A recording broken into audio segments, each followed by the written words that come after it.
Good evening बच्चों। बच्चों, आप लोग के लिए एक खुशखबरी है कि जो जैक द्वारा जो मॉडल सेट जारी किया गया है, उस पहला मॉडल सेट का क्वेश्चन आंसर जो है आज हम आप लोग के बीच लेकर आए हैं। कहने का मतलब है जो जैक द्वारा जो मॉडल सेट जारी किया गया, जिसमें पहला सेट में आपका 40 क्वेश्चन जो है दिया गया है, सारा ऑब्जेक्टिव टाइप का है, वस्तुनिष्ठ प्रश्न है। और वो 40 वस्तुनिष्ठ प्रश्न को आज हम आप लोग के बीच जो है बताने वाले हैं। तो चलिए हम लोग देर न करते हुए हम लोग ये क्वेश्चन को जो है मॉडल सेट का जितने भी क्वेश्चन है उसको देखते हैं और एक एक करके सारे आंसर को जो है सही करने का प्रयास करते हैं। चलिए, तो देखिए, झारखंड शैक्षिक अनुसंधान प्रशिक्षण परिषद लिखा हुआ है, रांची, है ना। प्रथम सावधिक परीक्षा यानी आपका जो जनवरी महीना में जो एग्जाम होने वाला है उसके लिए जो है ये मॉडल सेट जारी किया गया है। समय आपको 1.5 घंटा मिलेगा और जो है पूर्णांक आपका 40 है, 10 नंबर आपको स्कूल से मिलेगा, है ना। तो ये आपका विषय हिंदी अच्छी कक्षा 11। तो प्रत्येक प्रश्न जो है आपका 1 नंबर मिलेगा। तो देखिए, पहला क्या है, गद्यांश है। पहला गद्यांश को पढ़ना है और इसी गद्यांश को पढ़ के जो है 1 से 4 नंबर तक क्वेश्चन का जो है आंसर हम लोग को देना है। तो बच्चों, हम ये गद्यांश को इसको पढ़ के जो है हमने क्वेश्चन को टिक लगा दिए हैं। आप इस गद्यांश को वीडियो को पॉज करके पढ़ लीजिएगा और ये आंसर को मिला लीजिएगा कि देखिए ये सही है कि नहीं, सो इसको आप मिला लीजिएगा। देखिए, पहला क्वेश्चन जो है मुख का क्या अर्थ है, तो हमने इसका आंसर लगा दिए हैं। ये आपका इसका आंसर खाना और बोलना दोनों होगा, तो ये आपका सी नंबर का आंसर होगा। दूसरा क्वेश्चन है मूर्ख व्यक्ति की क्या पहचान है, तो इसका आंसर आपका हो जाएगा उसका दिल जो है मुख में होता है। कहने का मतलब मूर्ख व्यक्ति जो होता है ना, वो अपने आप को महान समझता है, यानी वो अपने आप को सर्वे सर्वा समझता है। ठीक है, तो ये उसका जो है आंसर हो जाएगा। कहता है मुखिया शब्द कहाँ से निकला है, मुखिया शब्द जो है कहाँ से निकला है। ठीक है, तो देखिए मुखिया शब्द कहाँ से निकला है, यहाँ 4 ऑप्शन है, बुद्धिमान से, मूर्ख से, खाना से, मुख से। तो ये मुखिया शब्द जो है मुख से निकला है, तो ये आंसर हो जाएगा। पौ 12 होना मुहावरा का अर्थ है चारों ओर से लाभ ही लाभ प्राप्त होना, ये आंसर हो जाएगा। फिर पद्यांश दिया हुआ है, पद्यांश को ध्यानपूर्वक पढ़ना है। पहले गद्यांश था, अब पद्यांश। पद्यांश मतलब कविता होता है, तो कविता को पढ़कर 5 से लेकर 8 नंबर तक का जवाब हम लोग को देना है। तो ये पद्यांश को आप ध्यान से पढ़ लीजिएगा। ठीक है, हम लोग चलते हैं, आगे बढ़ते हैं ये आपका क्वेश्चन की ओर। क्वेश्चन कहता है, देखिए, चांद ने आदमी को अनोखा जीव क्यों कहा है, तो ये किस लिए कहा, क्योंकि उलझने जो है मनुष्य अपने आप जो है बनाता है, ये इसका आंसर हो जाएगा। चांदनी रात में कवि क्या करते हैं, स्वप्न देखते हैं। निम्न में से विशेषण शब्द क्या है, तो ये पागल हो जाएगा। गगन का पर्यायवाची शब्द है नभ हो जाएगा। तो ये आपका पहला पेज, दूसरा पेज में 8 क्वेश्चन दिया हुआ था। चलिए अब हम लोग आते हैं तीसरा पेज की ओर। ठीक है, देखिए तीसरा पेज में क्या है, ये रचना और अभिव्यक्ति माध्यम और अभिव्यक्ति और माध्यम से संबंधित क्वेश्चन है। भारत में पहली बोलती फिल्म का नाम क्या है, तो ये आपका हो जाएगा आलम आरा। उसके बाद फिर देखिए आगे क्वेश्चन, देखिए 10 नंबर क्या कहता है, हिंदी में प्रकाशित होने वाला पहला समाचार पत्र आपका ये उदंत मार्तंड हो जाएगा। जनसंचार के आधुनिक माध्यमों में सबसे पुराना माध्यम ये आपका प्रिंट माध्यम हो जाएगा। फीचर में तथ्यों की प्रस्तुतिकरण का ढंग कैसा होता है, मनोरंजक होता है। समाचार पत्र की नीति, सोच और विचारधारा की अभिव्यक्ति क्या कहलाता है, संपादकीय कहलाता है, संपादकीय लेखन कहलाता है। ठीक है, किसी एक विषय पर सर्वांगपूर्ण या सम्यक लिखित विचार को हम लोग आलेख कहते हैं। संचार अनुभवों की साझेदारी है, यह कथन है बिलवर श्रेम का, है ना।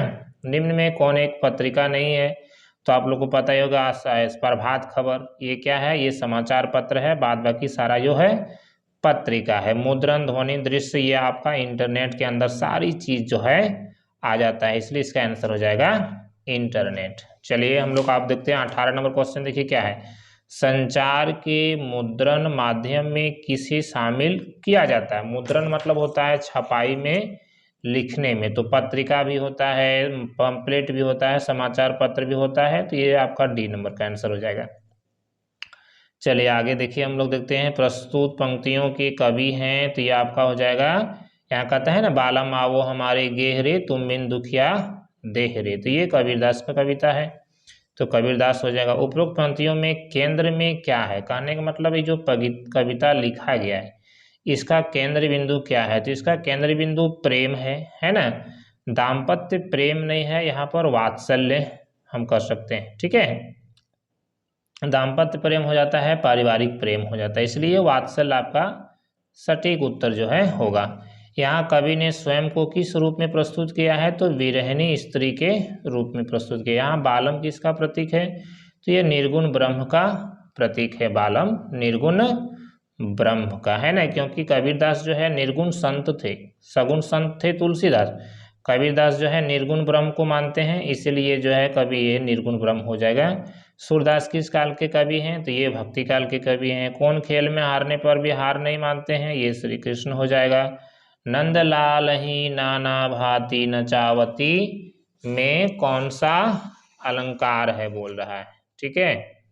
नंदलाल ही नाना भांति नचावती में कौन सा अलंकार है, तो देखिए कौन सा अलंकार है, यहाँ सामने देखिए हम लोग के बीच आया है 4 ऑप्शन, रूपक है, अनुप्रास है, उपमा है, यमक है, तो इसका आंसर हो जाएगा रूपक अनुप्रास अलंकार, ठीक है। ऋतुराज किस ऋतु को कहा गया है, ये आपका वसंत ऋतु हो जाएगा।